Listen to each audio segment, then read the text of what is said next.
Hello everyone, it's Paracanthus with Cretaceous CampGrounds here, and I'm back for another video.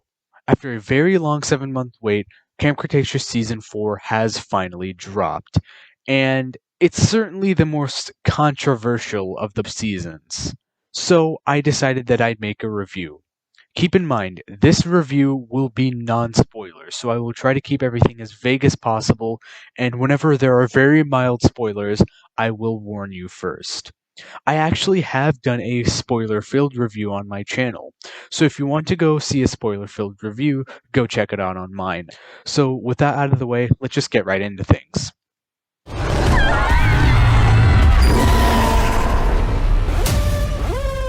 Something tells me we shouldn't go in there. Which means we're obviously going in there. Come on.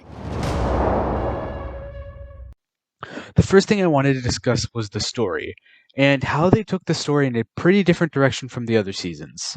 They really made the season stand out and feel distinct from the others. For the most part, this new story worked out, making things more complex and interesting, taking different story beats than the previous seasons, and it ultimately made a much different flow of the season than the other ones.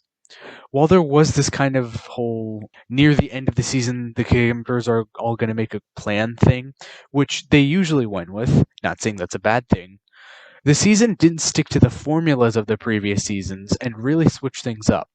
The season moves a lot faster than the others and delves right into things. Even when they speeded up the pace quite a bit, they still didn't have enough time to fully finish the story in one season. This works out both in their favor and also not.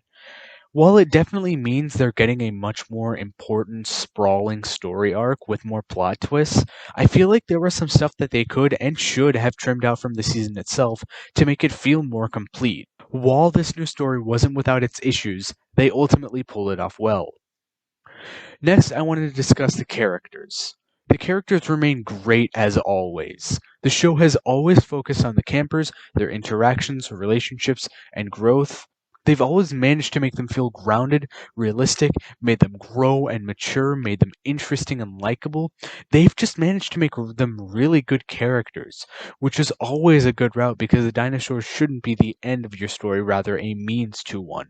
Season 4 definitely doesn't disappoint with this avenue, as the characters are just as good, and here they have a chance to delve deeper and take some new routes with them, discussing, as one instance, the kids' mental state and the stuff that they've experienced and gone through and how it's taken an effect on them. It was really nice.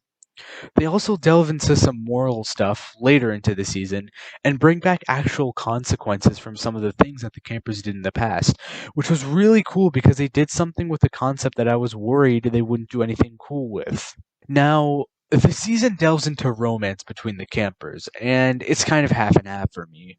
The whole idea of romance in this series I was iffy with from the beginning. It could be pulled off, but they had to do it in a specific way. But as a romance, in general, ignoring who it was between, they actually did it surprisingly well, cutting all of the teenage angst and drama and other cliches that a lot of stories would use to fill up the time. They made it feel natural to the extent that the issues would allow them to. The issue is who the romance is between. Mild spoiler alert right here. If you don't want to know, please skip. The romance is between Brooklyn and Kenji. These two individuals have never really been the most compatible out of all of them, and didn't really have much set up between them, so it kind of felt forced in the season.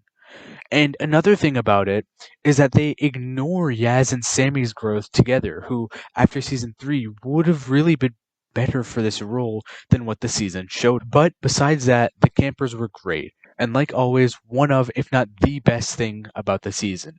They really nailed them once again. Now, I wanted to talk about the world building, or rather the technology we see in the season. The technology, at least what we'd seen before the season dropped, I thought was fine. I actually like the whole biomes thing that they did. This isn't a spoiler, it's in the trailer itself, go check it. And it looked really cool and allowed us to see different landscapes and environments than before.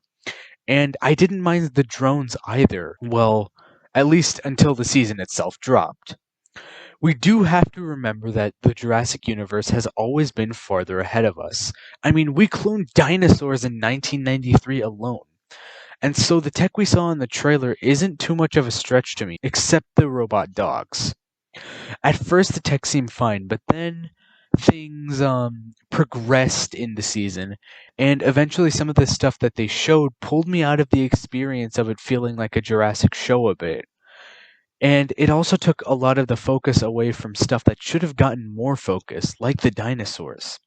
I understand they're supposed to be a means to an end and not the end themselves, but they deserved more of a focus too.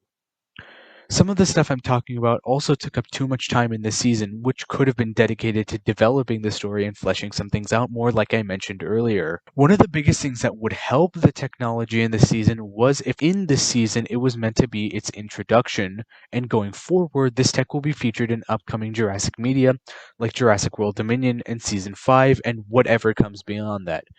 Making this tech baseline in the rest of the universe would really help. But that's just speculation, and we will have to wait and see. The tech is kind of a mixed bag. The animals in Season 5 were, for the most part, good. I really like some of the animals and how animalistic they are, and for the most part, the animals do act animalistically. It's just that in this season, they try some concepts that kind of go out there, more so than my liking for the animals, but even then, they weren't too anthropomorphized. Overall, they did the animals fine. But one thing I did want was more Cenozoic animals than just a Smilodon. Again, not a spoiler, go see the trailer. The sequences that we got with some of the animals were really good. I loved the sequence with the Smilodon. It really made me love it, and it was one of my favorites in the season. For all of the sequences, they really improved their animation and provided us with some very suspenseful ones. Speaking of animation, they really did improve it with this season, and we see some very visually striking and unique imagery. It was very nice to look at. All in all, the season felt very distinct from other seasons, which is not at all a bad thing. It's just that they tried to really evolve the show and take it in a different direction. And they actually did succeed for the most part. There are just some things that the season struggled with, more so than seasons 1 and 3. They took the show in a different route, even so that it ends quite differently than the other seasons, which was nice. I liked this season quite a bit, I really did. It's just that there are some issues that it has that weighed it down a little bit, so it's not my favorite season, but it is good. Just remember that. And I only hope that the showrunners look at the feedback for Season 4 and use it to work on those issues in Season 5 and help smooth out the rough corners on the season that are going to carry over to Season 5. I'm not going to give it a number rating, I'm just going to say it was good. But with that, remember that this is all just my opinion, so please be respectful to me and others in the comments as I will be to you. Art is indeed subjective. But if you like this video, give it a like. If you didn't, tell us why in the comments. We'd love to know why. And with that out of the way, see you later.